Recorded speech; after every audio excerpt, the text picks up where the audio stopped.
Hey, what's up, YouTube? Glad you guys are able to make it with us once again. Man, we are bro code. back with that bro code. Yes, guys. sir. So, we got this story right here, and this incident happened last year during the Bucks playoffs, okay? And what basically ended up happening was there was shots, and it was like 17 people got shot. Yeah. So it was crazy. It was a lot of melee. I was actually down there. Right. When that happened, I knew something was gonna happen because it was boiling up. To Right, that point. right. Yeah, no, I get what you're saying. Yeah, go ahead. Yes. I'm gonna let this clip roll, you guys, and we're gonna get right back to it. A Bucks post-game shooting on Water Street and Juneau Avenue in Milwaukee's entertainment district last May left 17 people shot. 5 people are charged in the shooting. 2 were supposed to start trial last week. I am going to grant the state's motion for adjournment. With key witnesses too scared to testify, the judge moved the trial back another 4 months. The delay opened the door for suspect Lamont Siller's release. Based on the defense demand for speedy trial, which was unfulfilled, and under the dictates of the statute 971.10, the court is required to release Mr. Siller on a signature bond. Siller invoked his right to request a speedy trial and is out of jail on a signature bond, which means he didn't have to post any money. And he's on a waiting list for an electronic bracelet because Milwaukee County doesn't have enough. Cases like this one are a real concern for this woman who knows victims of gun violence in Milwaukee. Why not testify? It's not safe. She's too scared to be shown on TV, but wanted to talk about why people are afraid to talk. She says the potential for retaliation feels riskier than saying nothing at all. Concern is if you're going to feel safe at the end after doing what's right. Because what about after court? What about when you go home, or your mom leaving to go to work, or she at the gas station, or at the grocery store, or, your son going to the movies with his friends. Well, on either side, if a lawyer can't get their witnesses to show up for trial, the trial or their ability to prove their case could be in jeopardy. Defense attorney Craig Mastintuno is not involved in this case, but knows the issue. This happens in cases involving allegations of violent crime. Anytime you have violent crime alleged, you have people that are concerned about being exposed as a witness and what may come back to them in terms of a response, whether that's a violent response or sometimes just a community response. This is one of our victim witness waiting areas. Victim Witness Services Director Jessica Strand is worried about the trend. Cases get dismissed in our court system weekly for that very reason. Weekly?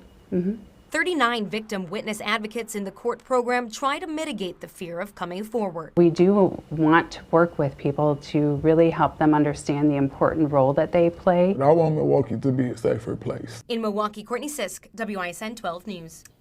Milwaukee police tell 12 News we still have a lot of work to do in some parts of our community. Information from the community is a vital component to solving crime. Okay, bro. So, man, we got this situation right here, which is, to be honest, a reoccurring story in our communities. You know what I mean? With people not willing to testify because they ain't gonna be safe. They gotta go back over there on 35th. You know what I'm saying? They gotta go right back out there where the killer is. Well, that just always goes back to that no snitching, the code of the street, you know what I mean? No snitching. Yes. You know what I mean? But I mean, what's the line between snitching and actually being safe and living safe out here? I mean, what are you gonna do? You got these people out here shooting and killing people, and you know who doing the killing. Yeah. You see them every day, but they not getting caught. If they are getting caught, ain't nobody testifying. So they back in the same community. Now, what happens next? What if they kill your little niece, your cousin? How you gonna deal with it? Are you gonna snitch? Are you ready to snitch now? Or are you gonna deal with street justice? I mean, how you gonna deal with it? How you gonna avenge your family's murder? Because when you keep people out on the streets like that are like that, menace to societies. Right. You know what I mean? Menace to our society. When I say that, the African American society, not a really a threat to anybody else. They're doing all the stuff to us. You know what I'm saying? So I mean, what do you think, man? When is it considered just doing the right thing instead of it being called snitching? Woo! You know, excuse me, I say, you know, the thing is that I'm gonna say, damn, man, that's a real fine line right there. That line right there, that's kind of like fishing line. You know what I'm saying? Because if you step down on it wrong, you just might snap it. And if you snap that line, ain't no telling what you could lose. You know what I'm saying? I mean, you could. In our communities, we gotta. There's an underlying law or rule about dealing with the police. Right. You know what I'm saying? Dealing with the law, period. And But what's the line with dealing with criminals in your neighborhood? man, you know that now that's the real fine line, because if they can't prove anything, a lot of times it takes more than even video a lot of times to be able to get a conviction. You know what I'm saying? And if you pursue it in the law, Right. with the law, and feeling like the law is on my side, I'm gonna go ahead and pursue this case against this person. If you pursue it, you better go in with everything that you have. You better go in with everything that you have. I mean, you know everything that you have, because that's the only way that I could see it working out.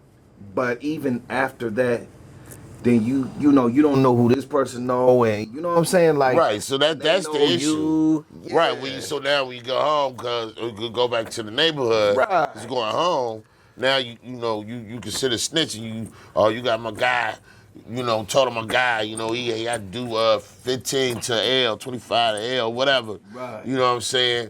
So we gonna retaliate on you. Yeah. You know what I'm saying, Yeah. type stuff. You know what I mean? It's actually, to be honest, if you are in one of those environments, and I can't really say this to a lot of people, because a lot of people don't have the means to be able to The just resources, move. to just up and move. Right. Man. A And lot so of they people, gotta stay. they gotta stay. They get Section 8, they get Yeah. all this old stuff. Yes. You know what I mean? It's just it's a sad situation. It is. You know what I'm saying? But I mean, we can't even protect our own people. See, and that's the thing. You know what I mean? I'd rather our communities be protected, you know what I mean, than ran by people that's inflicting harm on us. You know what I mean? You inflicted more harm on us than the police. Right. You know what I'm saying? But you say don't talk to the police, but y'all the ones shooting up in our houses. Right. And killing our grandpas and our granddaughters and daughters and all that. You know what I'm saying? Because the bullets ain't got no name on it. Right. And we know you did it. Matter of fact, I seen you do it. You know what I mean? You know? Yeah, I mean, if it's me, him right there. You know what I'm saying? But I mean, the community got to stick with each other. You know what I'm saying? When stuff like that happens, community has to come together as a village. You know what I'm saying? In order to outnumber those thugs and those bad apples in the community, because it's a black community, and because it might be, beyond, a little bit below the poverty line or whatnot, doesn't mean there's bad people living in there. Not at all. And I gotta say this too, what you just said is factual. The community needs to come together, because I seen this. It was like a village in Africa, and they handle stuff as a community. Well, basically somebody had this person had raped somebody, I think. And I mean, you want to talk about jungle justice. Oh yeah. I mean, everybody, whole village got down on this motherfucker. The thing is that,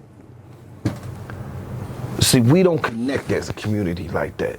No. Only when one of them kill us do we get to march. You know what I'm saying? And when I say them, I'm talking about a white police officer. Right. You know what I'm saying? We get to marching, but when we killing up each other, oh shit, man, it's sad.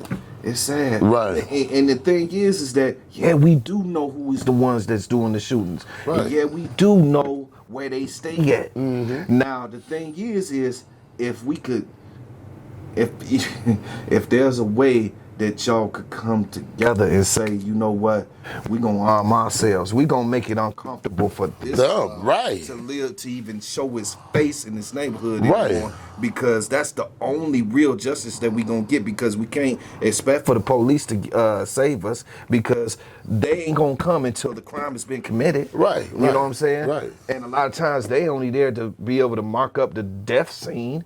You know what I'm saying? They not there to stop anything from happening. Right. I mean, they're there to get the conviction. You know, lock them up, get the conviction. But after all said and done, then you got to go back to your neighborhood, and you are one of the witnesses. They got the life term and life sentence, the sentence he probably deserved anyway. Right. But now you don't have the police help no more. No, you don't. And like you said, you only see them after they've been done shot you, stabbed you, killed you.